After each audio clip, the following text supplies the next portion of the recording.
Let's pray together. Father in heaven, as we start this time together today, we are looking to you. We want to know you more. We want to express our appreciation to you. We want to honor you in a way that's pleasing to you. We want to see you enter the praises of your people. We want you to take charge of this service so that your word imparted to our heart brings life, sends us out of here excited to be lights in a very dark world. So God, if you would constrain this time for your purposes. Open our eyes that we might see who you are and what you have said, and lead us by your Spirit today. Your worship, your decisions, your eternal truth, your purposes. That's what we pray for today. So help us to focus in on you. And we ask this for the sake of Jesus. Amen. Continue singing this morning, The Solid Rock.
Well, thank you so much for being present at this gathered time of worship.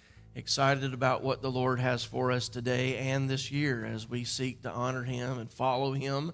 We want to be a kind of people that represent His principles, His character, His conduct wherever we go. And church is a great way to be discipled into His image. So thank you for being here today in Children's Church, available for those who are ages 4 through 3rd grade. They're going to be learning about John the Baptizer. Now, I know some of you have heard that his name is John the Southern Baptist, but that's not true.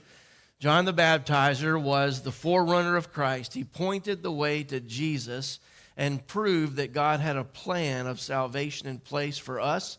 They're going to be speaking about that this morning, so you can have great conversation with your kids about how they and you as a family can point people to the only true source of salvation. So look forward to those conversations when you leave here today. I do want to give just a quick update on Chuck. He's still in the hospital, still struggling a little bit with a fever that's coming and going. And so we want to pray for his continued nursing back to health and then for the appropriate recovery for his heart surgery.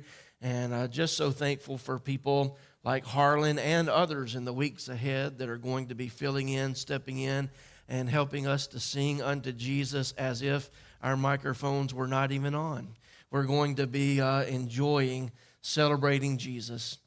For us in here today, if you've got a prayer concern, you know, we don't come into this building perfect. Every one of us comes in with issues that we're facing and problems that we have. And we want to allow church to be exactly what church is supposed to be, bearing one another's burdens, praying for one another, loving one another, serving one another. And so this is a perfect time for you to gather around some other folks and just say, when you think of it this week, pray for me. And you can even fill out that little slip inside the bulletin that gives you an opportunity to write down your prayer concerns. And know that your church staff is going to be praying through some of those same issues that you write down alongside of you. So we want to be a church that does more than just meet and scatter. We want to be a family that unites around the truths and the character of Jesus and represents what a spiritual family ought to be. So welcome to church today. And I pray that when you leave here today, you would be able to say, it was good for me to be in the house of the Lord. We have so many people this week that are dealing with flu and COVID and some other issues that are going on in their life. And so we're grateful to have the opportunity to be online and have people gathering with us in presence there. So welcome to you. May you get as well quickly and be back in the building with us. But for right now, we all gather together with one heart and we turn our attention to the Lord as we continue to sing. Stand with me, if you will, please, and let's continue to worship and singing the wonderful cross.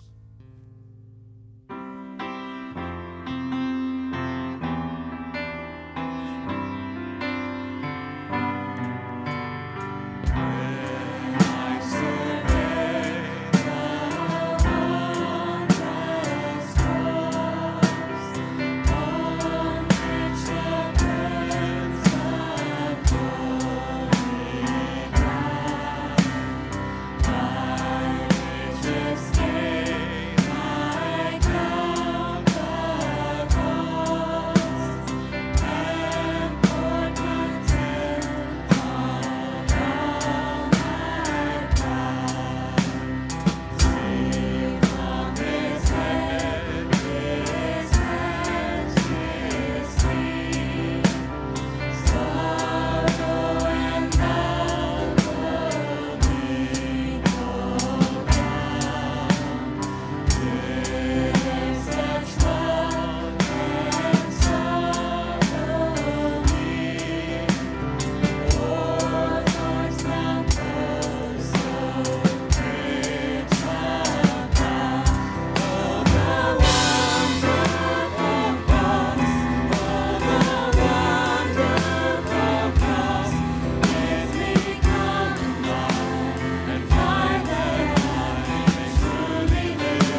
Chapman University has recently released their annual survey, and it is a specific survey related to the fears that Americans have. It takes a representative population sample, and then it reveals what most of us are consumed with when it comes to being afraid. Here are a few of Americans' biggest concerns from October of this past year, 2023. See if any of these press your buttons. Number one, corrupt government officials. Seems relevant, right? Economic or financial collapse.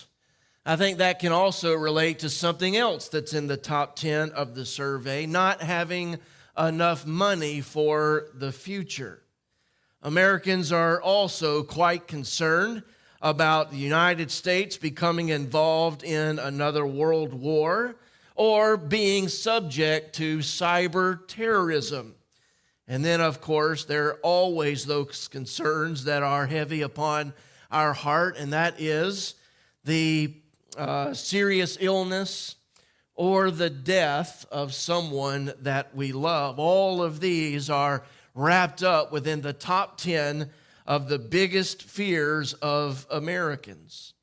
There's another deep dive into our fears that takes a look at more of the abstracts that we feel on a personal level than the specific objective ones that are out there in the world. And I think if we're honest in this area, we would find out that some of Americans' deepest fears are shared by us as well.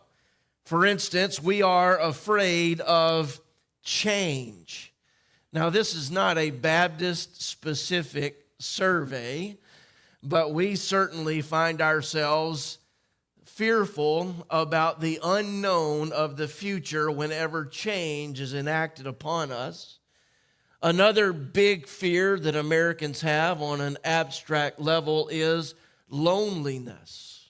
Whether or not I'm going to spend my days alone or being with people but still feeling alone, and that drives into all of social media's influence and such. People are afraid of personal failure, of having inadequacies so that they are personally rejected, or putting themselves out there and then getting hurt. All of these are some of America's biggest fears. So my question to you this morning is, what are you afraid of? Do any of these ring true within your own life? What we really want to know is, if we do have these rising fears within our life, how is it that we can respond to those normal, natural things in a way so that those fears do not stifle us or restrict us or control us or hinder us, but instead push us toward greater trust, so that fear does not become the operative value in our life, but faith does. Consider just for a moment a story that many of us already know. It's the story of the time when Moses sent 12 spies into the promised land. Now, their purpose was to survey and to mark out the promised land so that Moses, led by God, could configure a way in which they were going to go about conquering the land that God had already given. But the spies went into the land, and they determined that their purpose was to figure out whether or not they should take the land at all. 10 spies came back to Moses, and they were dominated by their fears. They would not endorse moving forward. They gave a negative report because the people seemed to be formidable that lived in the land. There were 2 spies, though, Joshua and Caleb, who looked beyond the obstacles that were before them because they chose to focus on the promises of God and the capabilities of God, and they encouraged the people to go forward. So I want you to see their same circumstances, and they saw the very same thing, but they had two very different responses, one driven by fear and one driven by faith. And if you know that story in its full, those that were driven by fear never entered the promised land. Those that were driven by faith not only entered the promised land, but thrived within. This year has before us a whole lot of uncertainties. And you are going to face issues that really come up against you and you don't know what to do. And my whole purpose this morning is to help us to respond to the obstacles of life and to the adventures of life with faith in God, not fear of man. So today we start a new Sunday morning series. It's entitled simply Help. And for the next several weeks, we're going to investigate issues of life that really require us to seek help. And today it is my hope, my admonition, that I will be able to help those of us who are dealing with fear. So if you are one of those that likes to write down the sermon title in your notes, it is simply this: Help, I am afraid. And maybe you sit here this morning afraid to lose your health, overly concerned about an upcoming surgery or test and the report that you have not received just yet. Maybe you are afraid about your kids' safety. So you restrict their life, trying to control every aspect so that they won't enter into a place where there's danger. Maybe you truly believe in your heart of hearts that if people knew down deep who you were and what you struggled with, you're afraid that they wouldn't love you, they would leave you. Maybe your biggest fear involves obeying God, afraid of what that might look like, how that might involve you, what it might cost you. I grew up in church. It doesn't mean that I grew up Christian, but I grew up in church. And boy, I was so scared that God was going to call me to the mission field because at that time, not much has changed in this time, but at that time, I would eat McDonald's hamburgers plain, French fries, any type of sweet or chocolate, but don't you dare come at me with vegetables. And when I learned that missionaries overseas had to eat, potato soup and chicken toes and all kinds of other things, I said, God, please don't ever make me obey you to the mission field. And sometimes those fears restrict us from following God because we're not so sure that He can provide for us there like we can provide for ourselves here. It is an irrational fear, but we face those. You might be afraid about God's provision. You might be afraid about your business. You might be afraid about the economy and your investments and what your retirement might look like. Fears come in all shapes and sizes, and whatever causes fear to rise in your heart, it must be combated with deeper truths and a deeper trust, or else that fear is going to paralyze you. So let's be honest. I'm not about playing church games. I just want to be real. We're not going to act as if there are not legitimate concerns or fears on planet Earth, because when you live in a wicked world, there are issues that come up. And we find in the lives of people in the Bible that we would revere and honor, that they had fears as well. For instance, you take that super saint Job, who kept his faith even though life threw at him more adversity, harm, and hurt than any of us would ever want to share within our life. Job said, "For the thing that I feared has overtaken me, and what I dreaded has happened to me. I cannot relax or be calm. I have no rest, for turmoil has come." We fear, just like Job feared, losing our family. And the very thing that he feared is the very thing that occurred in his life. And if you'll allow me to take a side road here for a second, this is Job chapter 3. What we find out in Job 42 is that Job survived.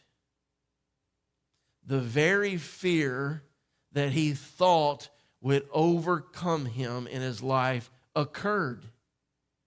And he survived.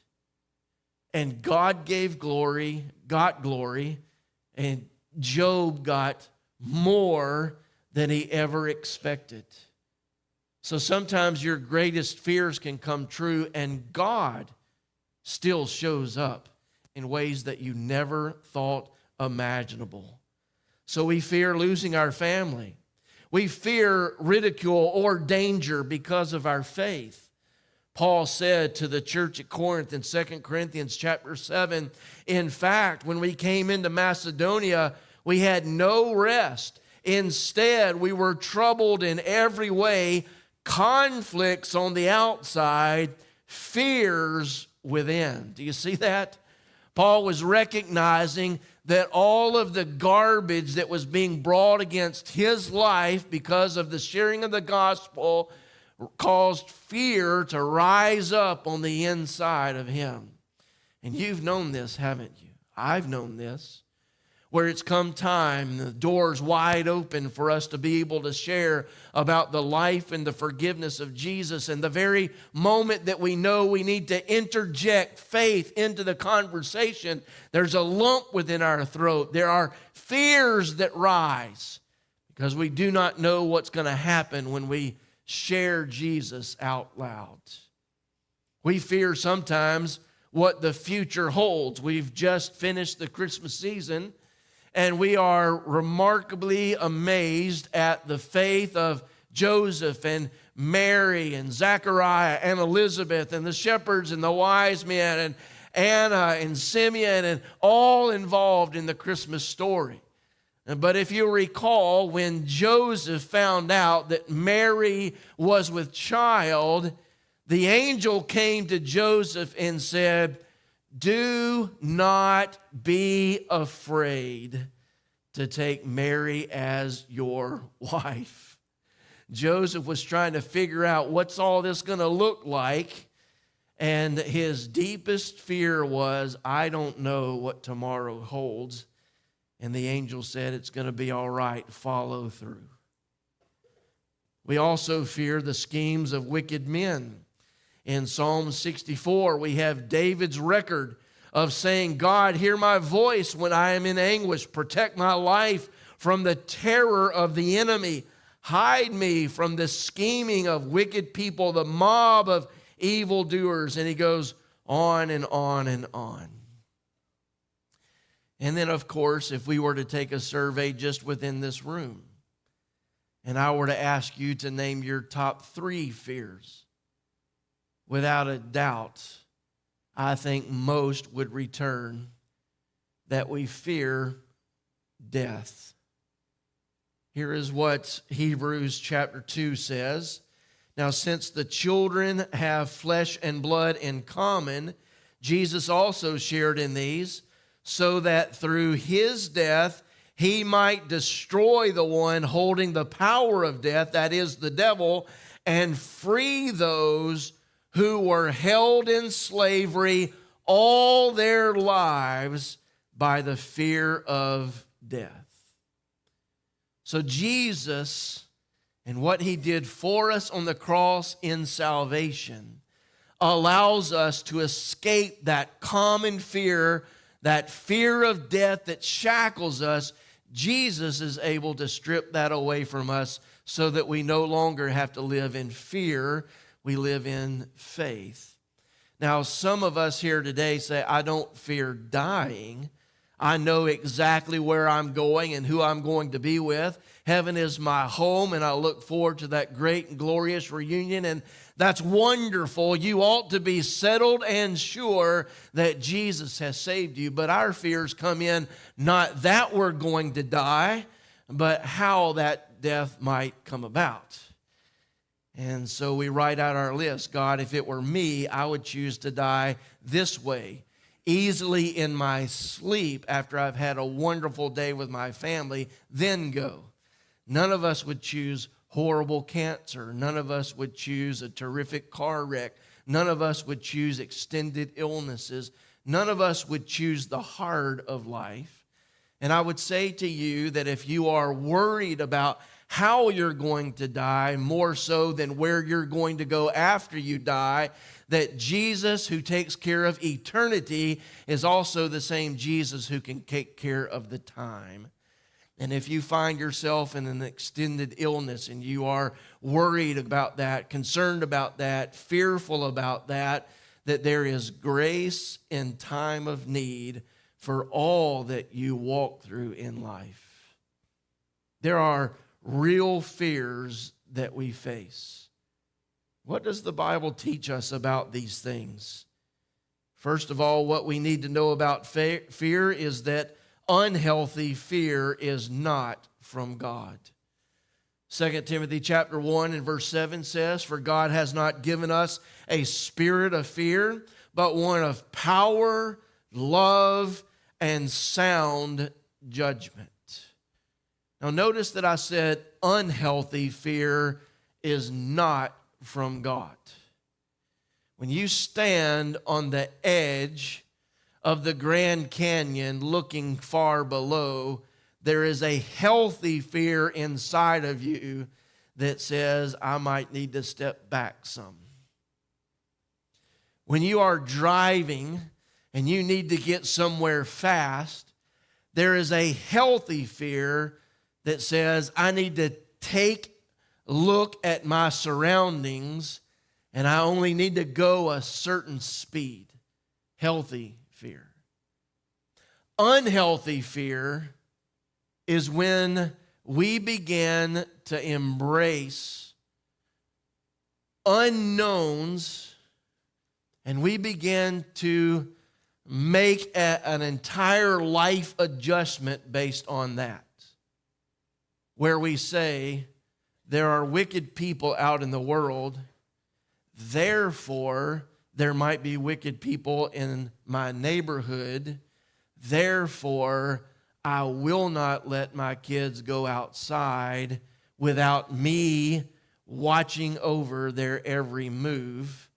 And your kids grow up without any sense of being able to make decisions on their own or make wise decisions because you have made them all for them. That's an unhealthy fear. I'm not saying you shouldn't protect your kids. You should.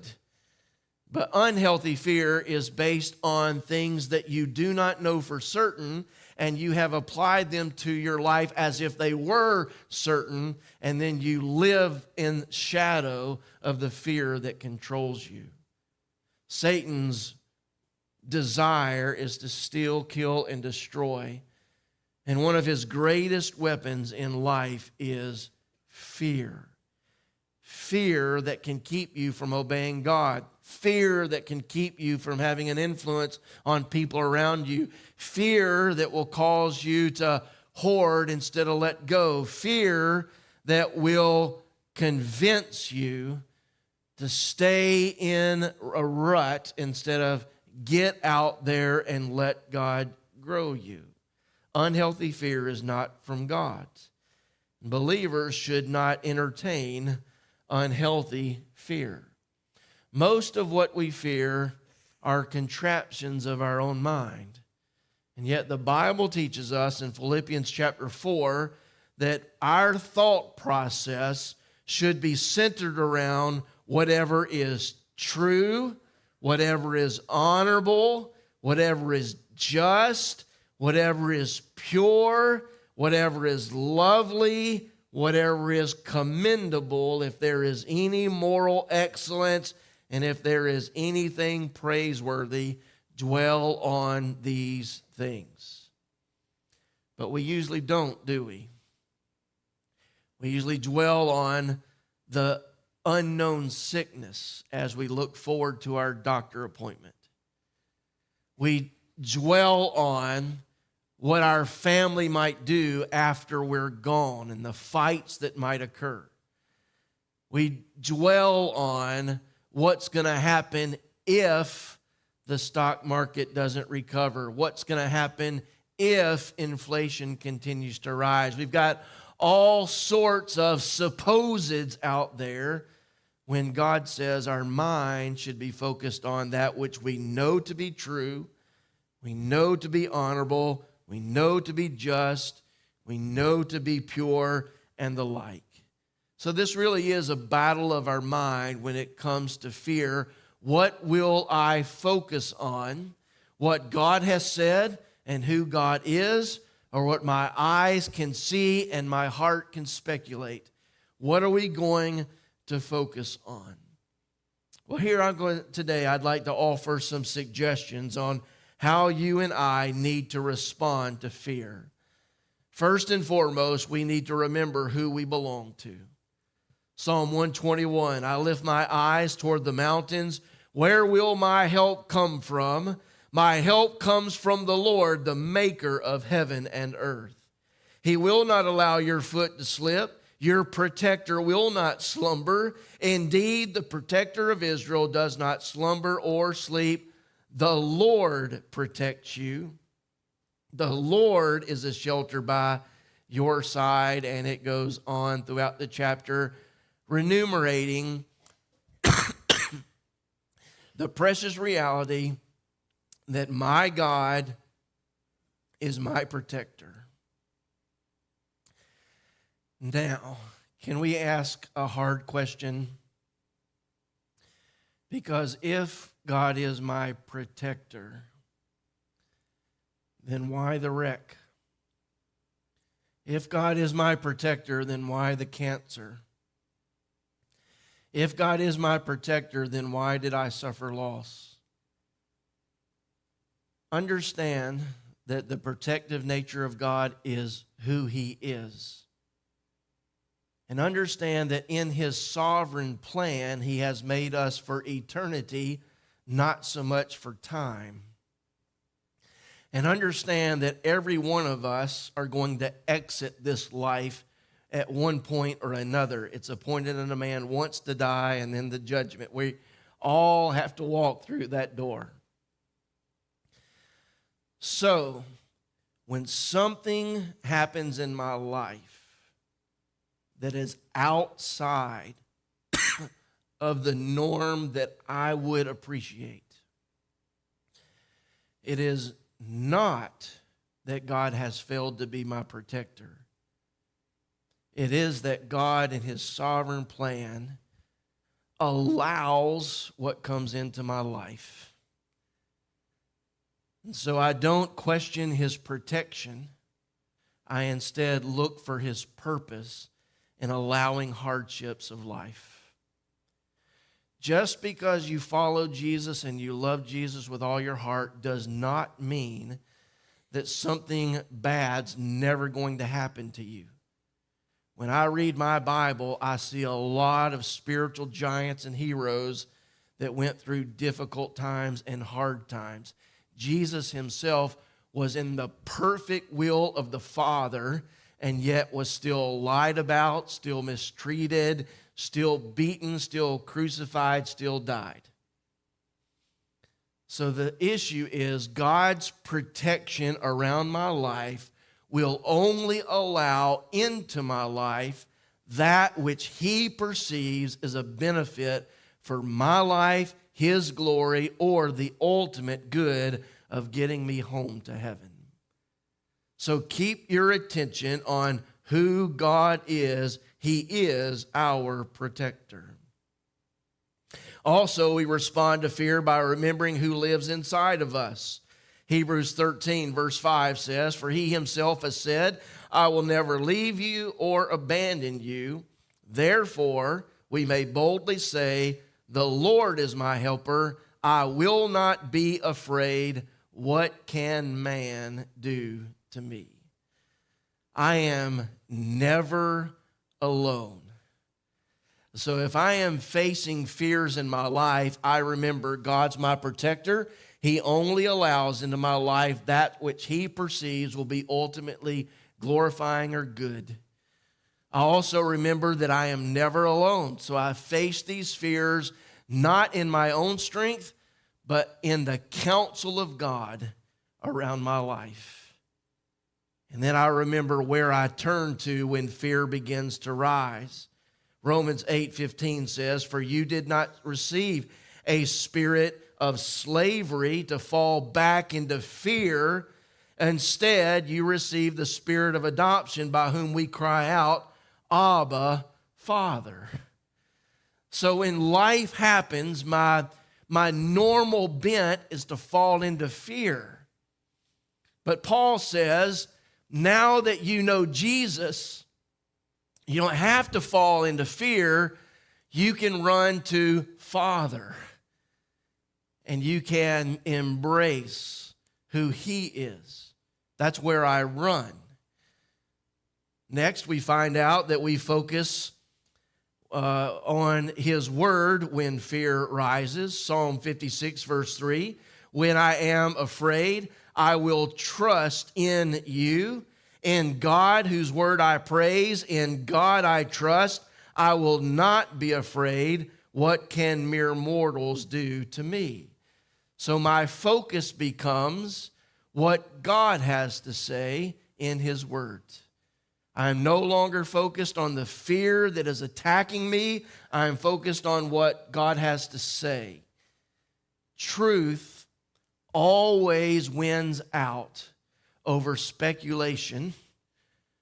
The reality of what God has said is always more important than the reality that I think that I am going through.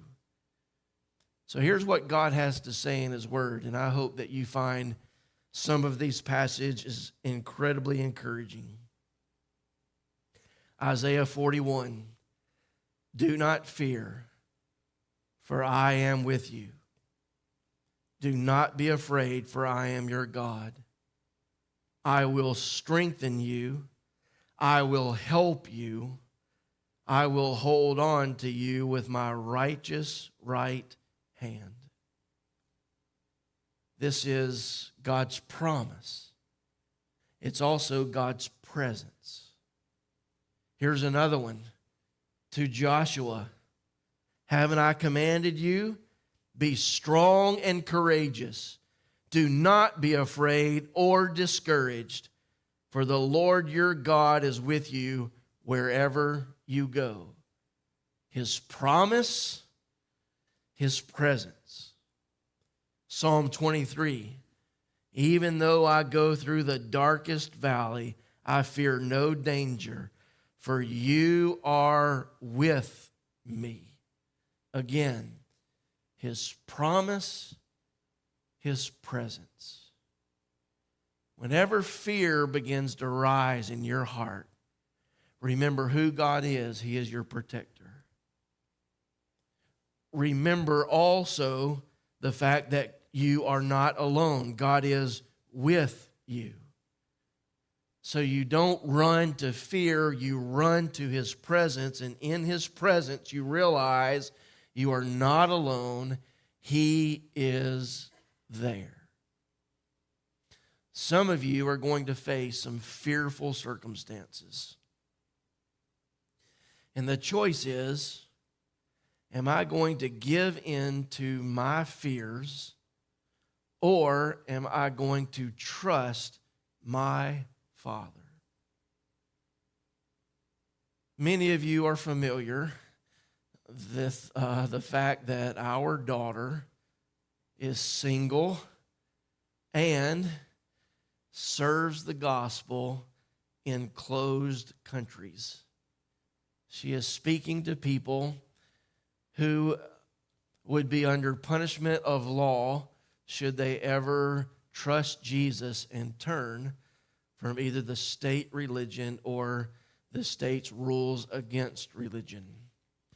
And people sometimes ask what it's like for a parent to put their kid, now granted, she's 28, but apparently no matter how old you get, you're still always the kid. But what's it like for a parent to put your child on an airplane knowing that they are walking into harm's way with the gospel? What's that like? Now, I could imagine that I would be prone to fear if I watched the news or I kept radar on like some of you keep your police scanners on. If I was constantly engaged in the political, economic circumstances there in that section of the world that's so volatile in nature, I'm sure that that would cause fear to rise up if I constantly looked at what was going on in the world around her. But here is our bottom line when it comes to our daughter. We honestly believe the truths of Scripture, that every day of her life was written in God's book before a one of them began. And we honestly believe that our faithful Father, who is her Father, is able to protect her in the far country that he sees and knows a whole lot better than her earthly father can in the world that he sees and knows. Fear always comes up against the fork in the road that says, are you going to handle this in your way, or are you going to handle this in God's way? Are you going to figure this out, or are you going to trust him? And so as you enter into this world, this year so full of uncertainties, my admonition to you is make the determined choice right here, right now, no matter what 2024 holds, I am going to trust God. At every step of the way, when life appears before me and I do not know what to do, I will not let fear take charge. I will always turn my fears into faith and let God take care of the issues of my life. It really is the only way to live victoriously, to live joyously, and to live without the baggage of what might happen, because you're trusting Jesus. Could you be alone? Could you suffer loss? Could you get an unexpected report? Could you be sideswiped by something that you did not expect? Yes. But will Jesus be there with you to provide grace and strength that you do not have for you in the time of need? Absolutely yes. Don't fear the fears, faith the Father. Would you stand with me? Let's spend some time praying together for a moment. Father in heaven, we trust you.